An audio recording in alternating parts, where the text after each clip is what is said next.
o Grupo Espírita Amadeu Ferretti apresenta o estudo sobre o Evangelho segundo o Espiritismo.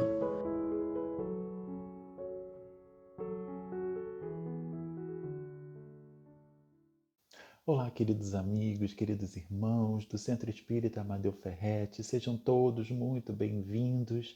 É com muita alegria, é com muito carinho que aqui nos encontramos, a fim de que juntos possamos aprender um pouco mais a respeito do Evangelho de Jesus, segundo a doutrina espírita.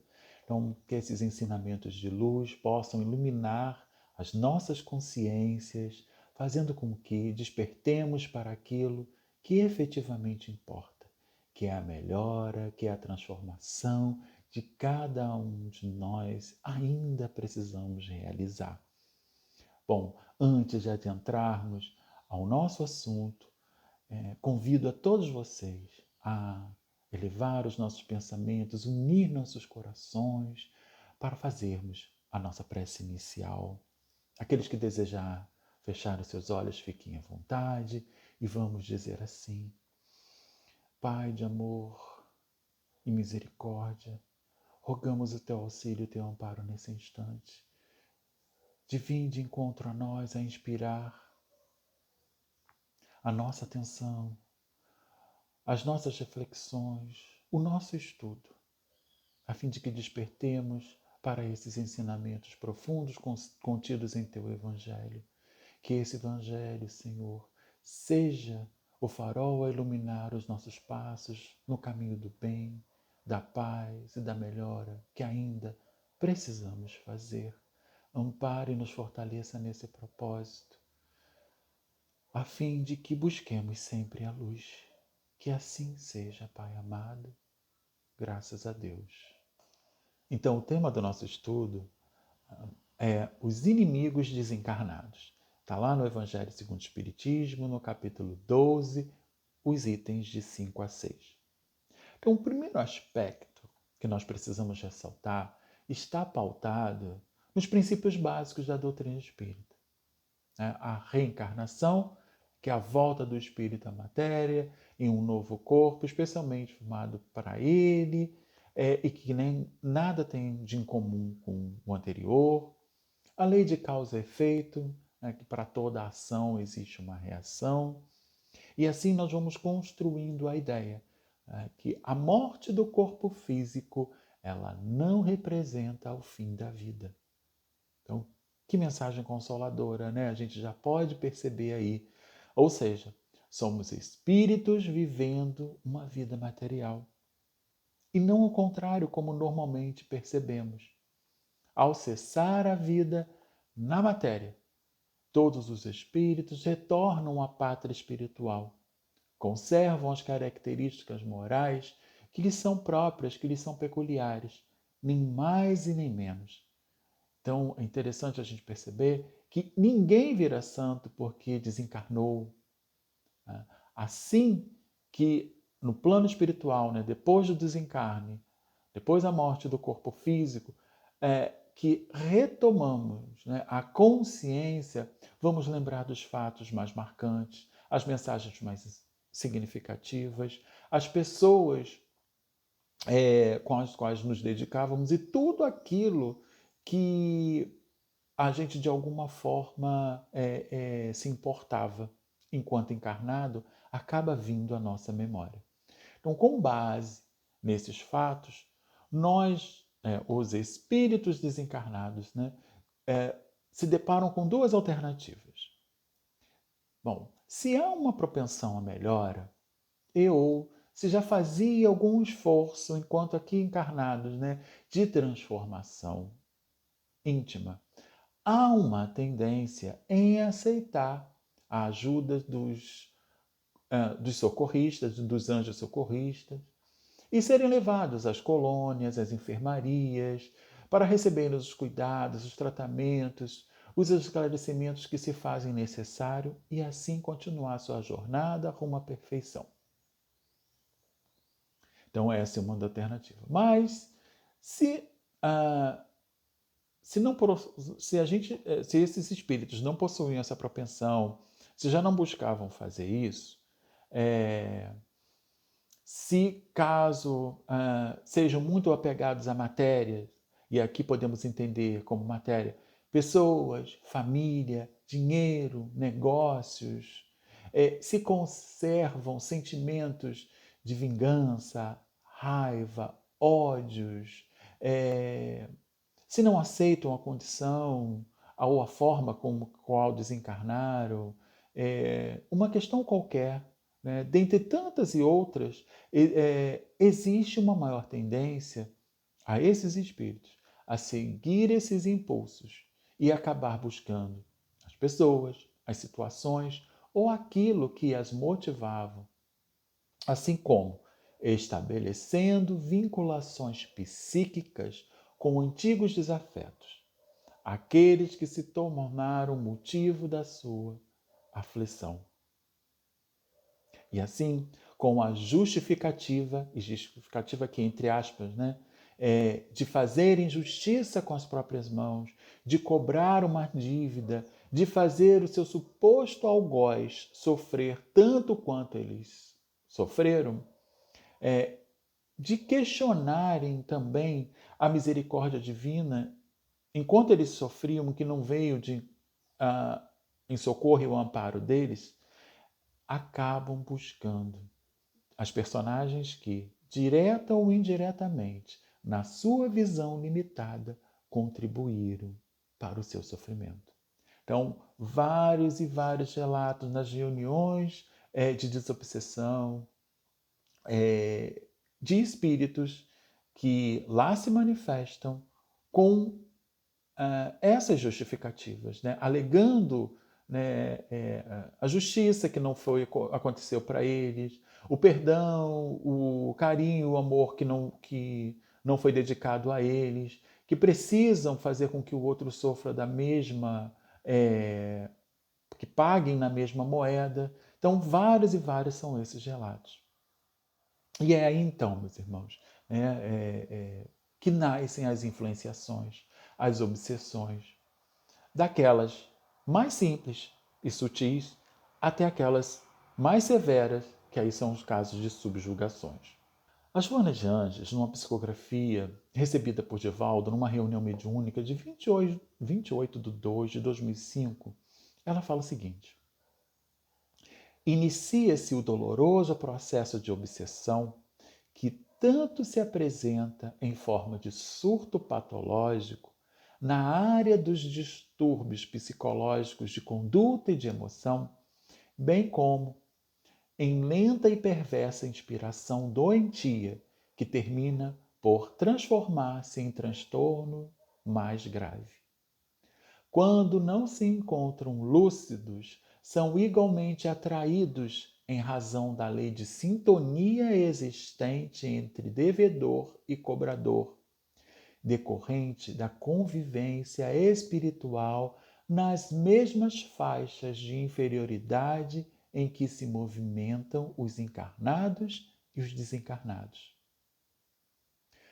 Pululam em volta do planeta bilhões de seres espirituais em estágio primário de evolução, aguardando o ensejo de renascimento carnal, tanto quanto de desencarnados em estado de penúria e de sofrimento, que transformam em parasitas dependentes de energias específicas, que exploram e usurpam dos seres humanos que lhes se assemelham.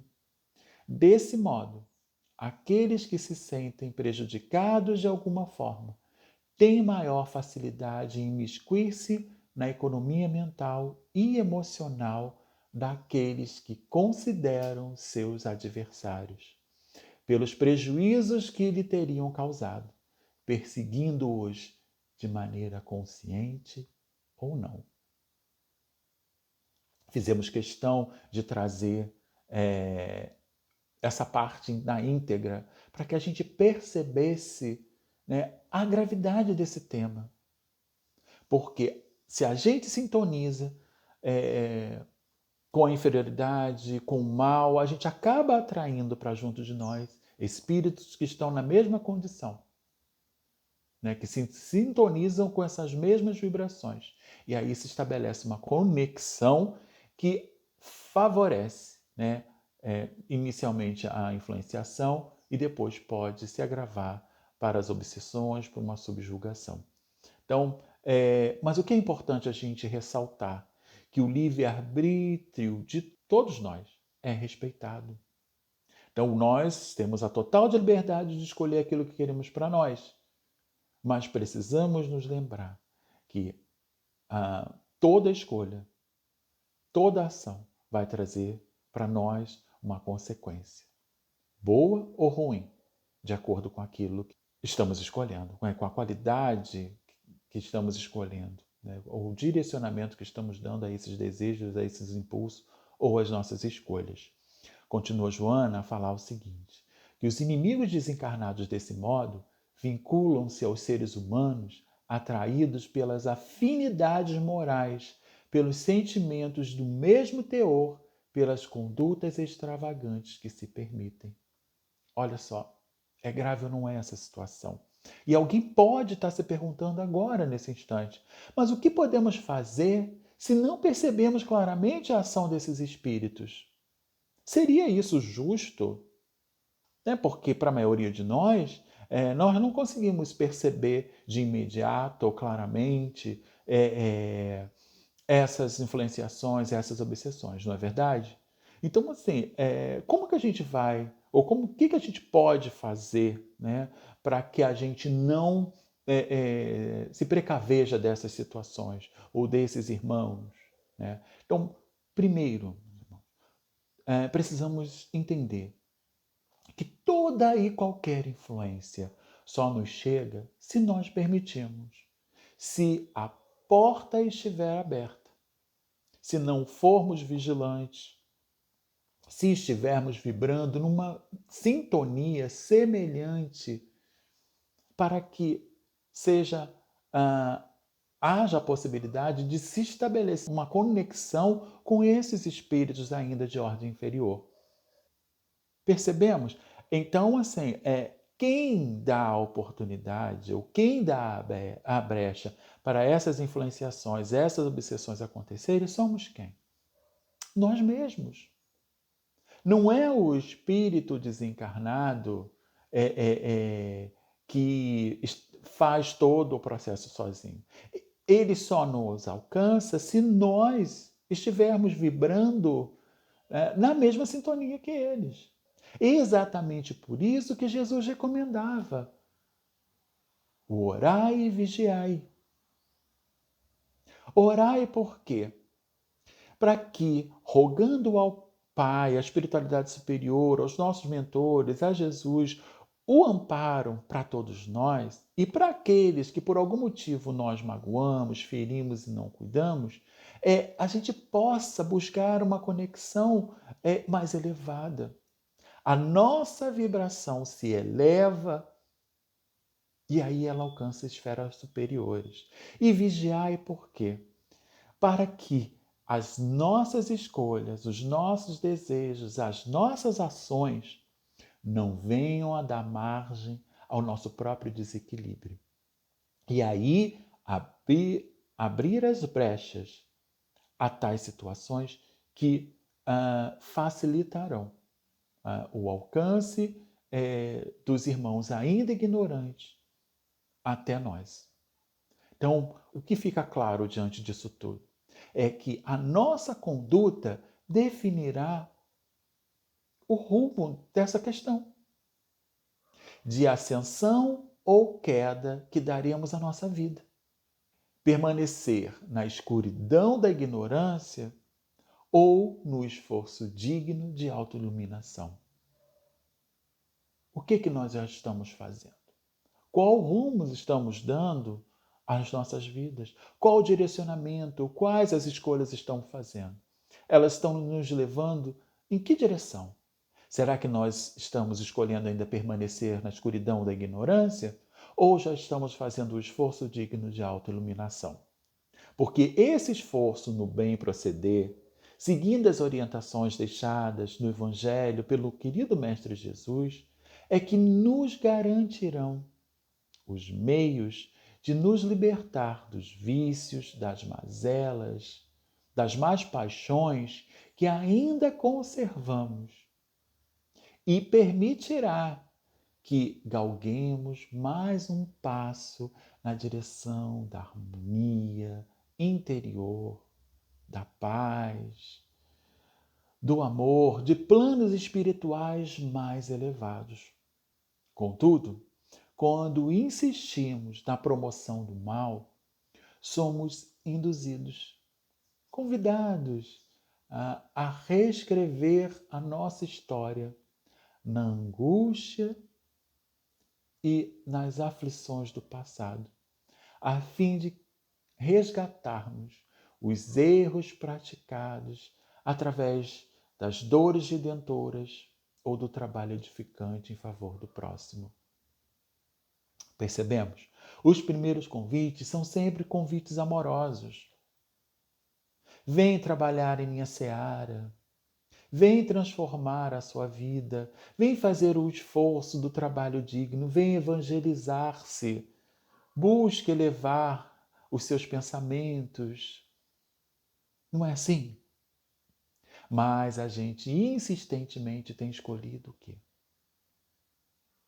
A gente não aceita. A gente está empurrando com a barriga, deixando para depois essas movimentações, essas escolhas. E aí, o que nos acontece? Nos deparamos com a dor. É o segundo convite que normalmente a gente para e vai atender. Porque a dor visa tirar a gente da estagnação, da nossa zona de conforto. E só então a gente vai buscar o remédio, o amparo, o auxílio, não só para o corpo físico, mas também para o espiritual, para o mental. E aí a gente percebe a necessidade de buscar a Deus, de buscar as questões que vão trazer também o pão espiritual que nos alimenta, que nos fortalece e que preenche o vazio que por muitas vezes permaneceu ou sentimos dentro de nós. Como se faltasse alguma coisa, mas a gente não sabia a resposta. Ou seja, a resposta estava ali, mas a gente não queria enxergar. Então, hoje já temos condições de pensar em como devemos proceder para, ao invés de estar alimentando rivalidades e criando inimigos, nos colocar na condição de irmãos. Como nós podemos agir para que os processos obsessivos terminem? Ou que eles nem se estabeleçam? Então, assim, já temos noção que a obsessão é um processo complexo que se estabelece pela sintonia e pela afinidade. A gente já viu isso aqui. Muitas das vezes, aí quando a gente se depara que tem alguma coisa errada, né, não conseguimos solução para o problema, para a dificuldade, buscamos o médico, o material, tomamos os remédios e nada funcionou, e aí alguém fala assim, puxa, alguém recomenda que a gente busque o centro espírita, ou a gente vai buscar fazer um tratamento na casa espírita, né, tentando resolver a questão. Mas quando aí chegamos lá, tomamos um passe, fazemos o tratamento, bebemos a água fluidificada, ouvimos uma palestra edificante e ali nos sentimos melhor. Mas basta colocarmos o pé para fora da casa espírita para a gente começar a sentir os mesmos sintomas. Então precisamos entender, meus irmãos, e quando estamos na casa espírita, somos envolvidos pelas vibrações salutares de harmonia e paz, que nos protege e nos fortalece das influências negativas que carregamos. Porque são essas energias que são trabalhadas ali pelos mentores espirituais, pelos mentores da casa, pelos guias espirituais que ali trabalham, né, para acolher todos nós que lá chegamos. Então é natural que a gente se sinta bem, protegido e amparado, e lá só são permitidos a adentrar encarnados e desencarnados que estejam necessitando e que seja permitido, né, no sentido de receber o auxílio. Aqueles que querem prejudicar, que querem tumultuar, né? Então, assim, os desencarnados que estão com esse propósito, muitas das vezes eles não conseguem adentrar a casa. Né? Se não tiver um propósito maior, um objetivo maior por trás disso, eles não conseguem adentrar. E quando adentram, são para serem esclarecidos, são para reuniões mediúnicas de desobsessão, são para que eles sejam orientados, mas nunca para perturbar aquele ambiente. Então, quando nós lá adentramos, naturalmente somos envolvidos pelas vibrações elevadas que são lá produzidas. Então, nos sentimos acolhidos, amparados, sentimos um certo alívio para as nossas dores. Mas, ao pisarmos fora, né, sairmos da casa espírita, se não estamos com um propósito efetivo de nos melhorar, de nos transformar, voltamos a vibrar com a mesma sintonia de que nos é habitual.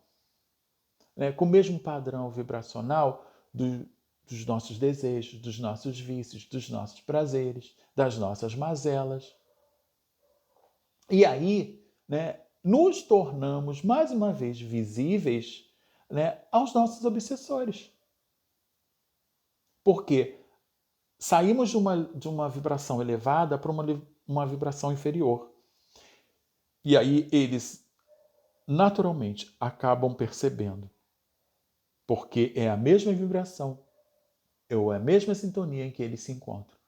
Então a gente acaba se tornando visíveis novamente para eles, e eles acabam se aproximando mais uma vez de nós. E daí o processo se recomeça. Então, quais são as recomendações? O que nós podemos fazer? Então, mudança de sintonia. Quanto mais elevados forem os nossos pensamentos, se os nossos atos estão voltados para o bem, naturalmente nos sintonizaremos com espíritos compromissados no bem. Percebemos? Porque eles não conseguem identificar mais a mesma vibração. Então, automaticamente, eles acabam se afastando, não vão ter mais acesso à nossa psicosfera. Então, eles acabam se afastando. Se nós já estamos trabalhando no esforço da transformação pessoal, quanto mais trabalharmos pela nossa melhora, em vencer os nossos vícios, os vícios que ainda nos comprazem, em edificar virtudes no nosso dia a dia, mais a gente vai se distanciando desses irmãos. Porque eles estão vinculados com aqueles que ainda fazem o mal, que aqueles que ainda querem o mal. Se nós já estamos vibrando no bem e buscando a nossa melhora, eles naturalmente vão acabar se afastando. Outra recomendação valiosíssima: o estudo. Quanto mais buscamos entendimento do Evangelho de Jesus à luz da doutrina espírita, mais conscientes nos tornamos. Quanto mais viemos buscar esses ensinamentos a respeito das questões espirituais que a doutrina espírita nos dá, mais condições nós temos. Transformar essa vigilância, né, em algo prático do nosso dia a dia, a fim de que a gente não caia mais nos mesmos erros. O trabalho no bem, o trabalho que fazemos em favor do próximo e de nós mesmos, colocando a caridade em ação, é também uma maneira de blindarmos a nós mesmos dessas questões. Por quê? Quais são os espíritos que atuam na promoção do bem? Espíritos elevados. Então, quando a gente está agindo no bem, os espíritos os espíritos superiores que percebem essa movimentação se aproximam de nós para que esse bem possa se multiplicar e alcançar mais corações. Então, naturalmente, também os espíritos inferiores ou que não estão buscando essa melhora ou esse trabalho no bem, eles também acabam se afastando. Outra ferramenta poderosa a esse respeito, a oração. Está ao nosso alcance e podemos utilizá-la sempre, porque ela nos conecta com Deus e é capaz de mudar instantaneamente quando saída do nosso coração, as energias que estão nos envolvendo. Então, a oração é uma luz que a gente acende em nossos corações, além de iluminar a nós mesmos, ilumina aqueles que estão ao nosso redor, encarnados ou desencarnados. Então, a gente se fortalece. E aí, aqueles que não estão buscando a luz acabam se afastando. Então, olha aí, que importante essa questão. Então, estando atento a essas recomendações, mais protegidos, mais fortalecidos nos sentiremos e menos influência deletéria nos alcançará. Se os espíritos que estão ali a nos influenciar nos acompanham em todas as situações, ao adotarmos uma postura mais elevada, buscando a nossa evangelização, das duas uma, ou eles também se evangelizarão, ou vão procurar sintonias com outros irmãos. Percebe? Se eles estão nos acompanhando, se a gente já está fazendo o esforço da nossa melhora, e eles estão junto conosco, eles também vão se melhorar. Concordam? Então, se a gente está estudando, eles também vão estudar. Se a gente está orando, eles também vão orar. Então, olha aí, está em nossas mãos esse processo. Então, ou eles se melhoram, ou eles vão se afastar. Falar, não tem jeito, esse aqui eu não consigo mais acesso. E aí eles vão buscar outra situação, caso eles não queiram também fazer esse processo. Então, não há injustiça nessas questões. A gente é que precisa trabalhar, né, pela nossa melhora. Porque trabalhando pela nossa melhora, a gente vai estar imune a essas influenciações. Então, isso é interessante a gente perceber. E aí, para finalizar, tem uma mensagem de Emmanuel que é intitulada Ajudemos o Inimigo. E a gente separou algumas partes dela só para a gente finalizar a nossa ideia aqui. Tá? Então, assim, ele fala o seguinte: tão necessário se faz o auxílio espontâneo aos inimigos na preservação de nossa paz. Então, assim, quando a gente resolve auxiliar esses inimigos, a gente acaba trabalhando pela preservação da nossa própria paz. Então, não são aqueles que a gente deseja expulsar, como a gente vê em determinados lugares, né? A gente precisa auxiliar. E de que forma a gente faz isso, a gente já entendeu como a gente pode fazer, né?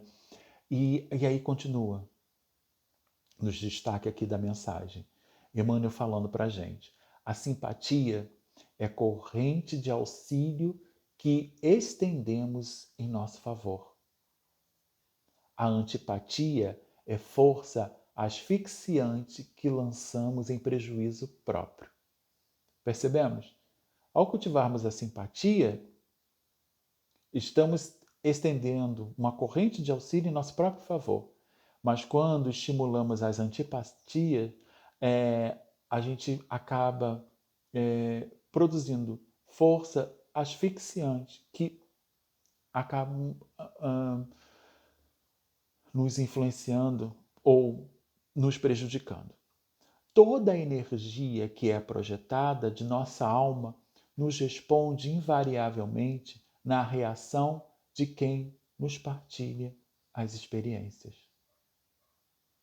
Assim, quem arremessa espinhos improvisa chagas, cujas emanações lhe procuram a atmosfera pessoal.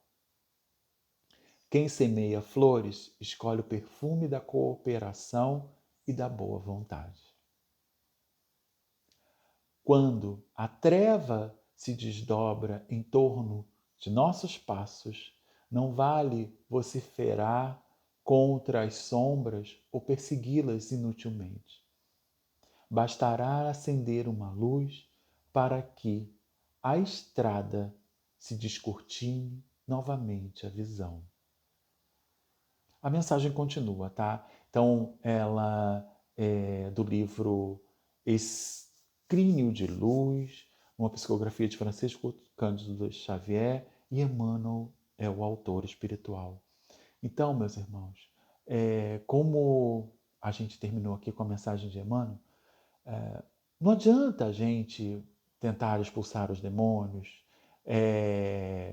ou os obsessores, ou como a gente queira chamar, os inimigos desencarnados, ou como a gente queira chamar, vociferar, praguejar, reclamar, achando que há uma injustiça. Isso tudo, esses esforços serão inúteis, porque se a gente não se modifica, se a gente não se transforma, eles continuarão tendo acesso a nós, porque a gente estará vibrando nas mesmas condições, na mesma sintonia que eles. Então, como recomenda Emmanuel, para que tudo isso cesse e a gente possa não só atuar pela nossa paz interior, mas também em auxílio desses irmãos, bastará que acendamos uma luz para que a estrada se descortine novamente a visão. Então, acendamos a luz do Evangelho em nossos dias. Vamos buscar a nossa evangelização, vamos buscar a nossa melhora. É isso que vai nos imunizar dos ataques dos espíritos que ainda ignoram e vivem na ignorância.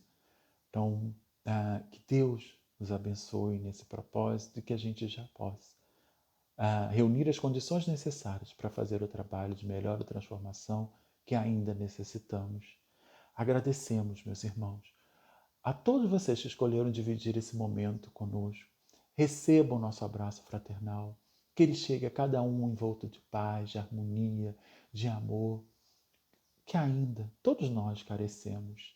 Então, se gostaram da mensagem, compartilhe, pois além de divulgar a doutrina espírita, fazemos com que ela chegue a outros corações e possa auxiliar outras pessoas. Que Deus nos permita outras oportunidades como essa. E agora só nos resta agradecer por tudo isso que aqui recebemos. Então, convido a todos vocês novamente a elevar nossos pensamentos, dizendo assim: gratidão, Pai amado, por essa oportunidade, onde buscamos, à luz da doutrina espírita, as informações necessárias que nos auxiliarão, a partir de hoje, em nossas decisões, em nossas escolhas. A análise e a reflexão que se faz necessário para que cada um de nós possa escolher com mais sabedoria tudo aquilo que estamos atraindo para as nossas vidas. Que possamos vibrar, Senhor, no amor, na paz que sentimos junto ao Seu Evangelho, para que essas vibrações elevadas não só nos beneficiem, mas possam encontrar e envolver a todos aqueles que necessitam. Assim, ainda te rogamos, Senhor, que a sua misericórdia chegue a todos os corações que nesse instante sofrem, para que o lenitivo, a luz se acenda e eles possam reencontrar, e todos nós possamos reencontrar o caminho do bem, da paz e do amor. Que assim seja, Pai amado. Graças a Deus. Convidamos a todos para assistirem à nossa próxima palestra. Aguardamos vocês!